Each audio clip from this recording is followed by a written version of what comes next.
From Iowa. Natural disasters happen. 8 years ago, Senator Harkin and I had to deal with flooding in eastern Iowa. Today, Senator Ernst and I are called upon to observe, as we did this past weekend, a great amount of flooding in eastern Iowa. We've also heard earlier this year, at least the senators from West Virginia, the senators from Louisiana, speak about the natural disasters in their state. It was only 8 years ago that I was on the floor talking about the record devastation caused by severe storms and floods. Many of the same places are currently experiencing similar flooding as rivers are cresting at record or near record levels. On Saturday, I toured several cities with the governor, the lieutenant governor, and members of the Iowa congressional delegation, including Senator Ernst.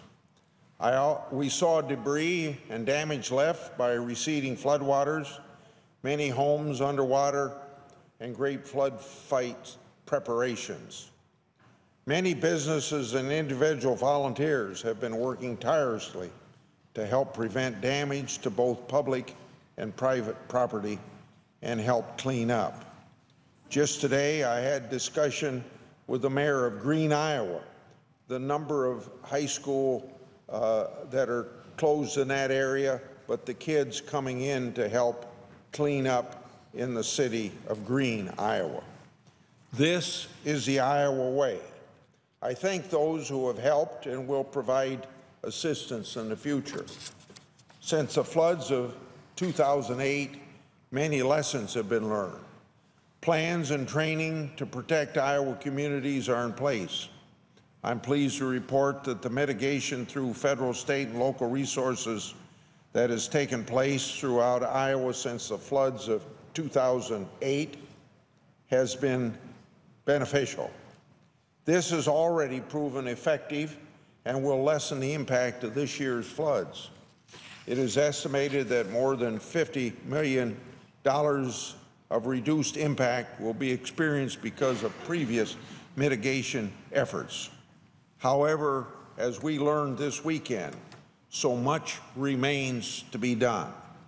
Iowa's second largest city, Cedar Rapids, experienced massive devastation with more than 1,300 city blocks covered in water and over $32 billion worth of damages in the floods of 2008.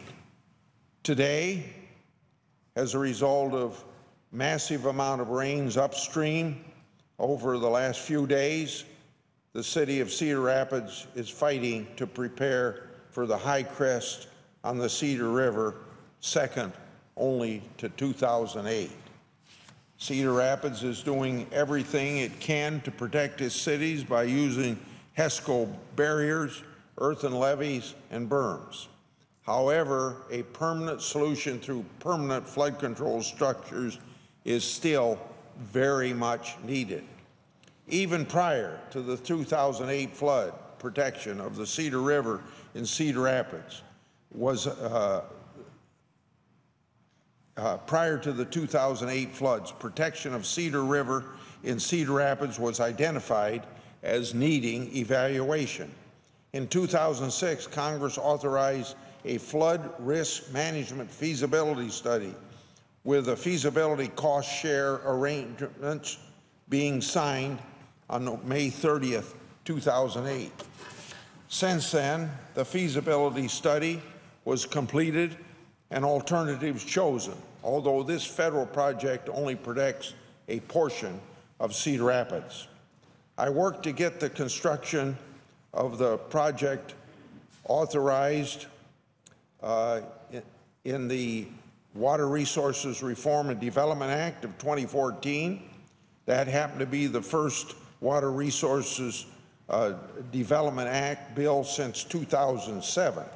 However, funding has been difficult to obtain since the benefit-cost ratio is just over the figure 1 from the point of view of the Corps of Engineers scoring. I am pleased that the Senate instructed the Army Corps of Engineers to expedite this and 3 other flood damage reduction and flood risk management projects in the recently passed Water Resource Development Act.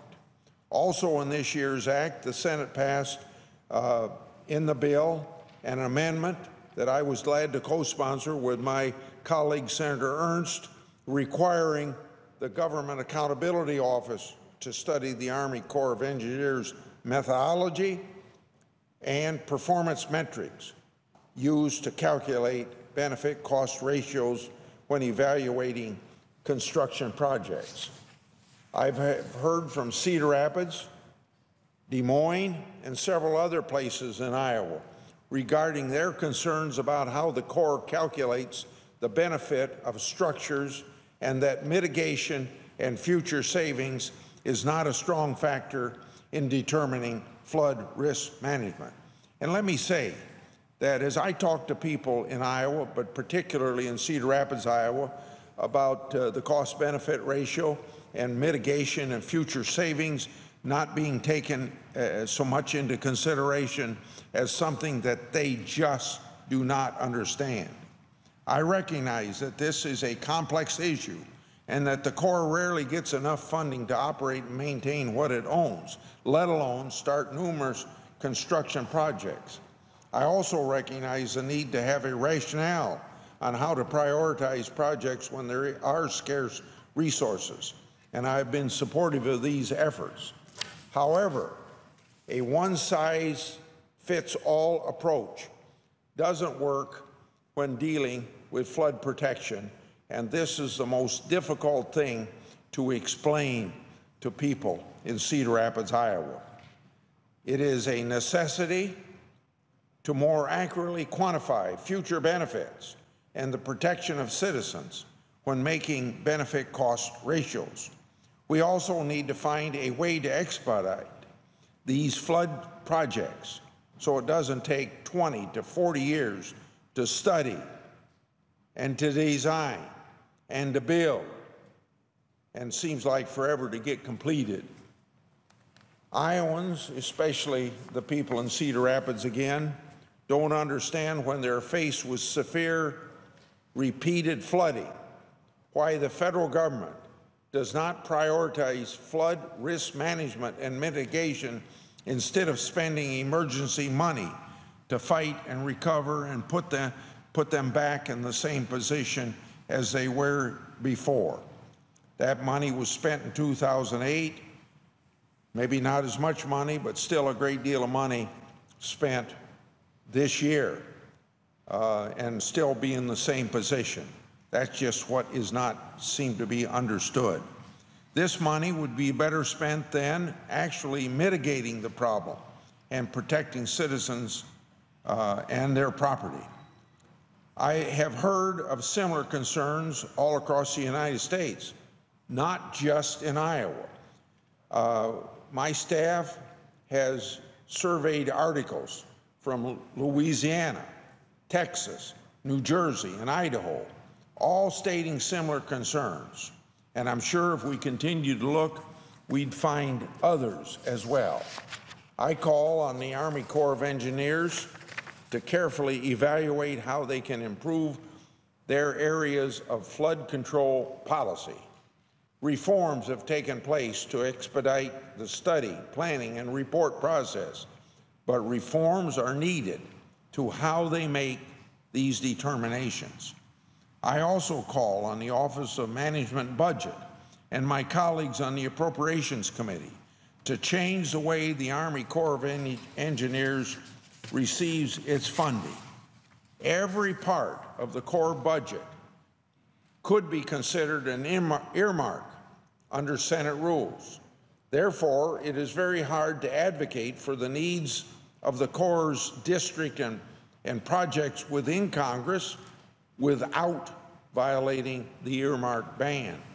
As a result, the primary decision about what is included in the Corps' budget rests with the President's budget each year. I'm not advocating to bring back earmarks for specific projects, but to fund the Corps in a programmatic way and by district to allow Congress to exercise its oversight over funding decisions. All branches need to be held accountable for spending decisions, including the federal bureaucracy. Congress should have the power of the purse for funding decisions of such importance to the people we represent, not just some bureaucrat. A retired Major General, Tom Sands, who was a commanding general of the Army Corps of Engineers Lower Mississippi Valley Division and president of the Mississippi River Commission, wrote in a blog for the Hill newspaper on September the 7th this year, and I quote, "No doubt the rationale for the current uniform approach at the Corps is to foster fairness, but federal water policy would be better focused on how to quantify and achieve superior outcomes.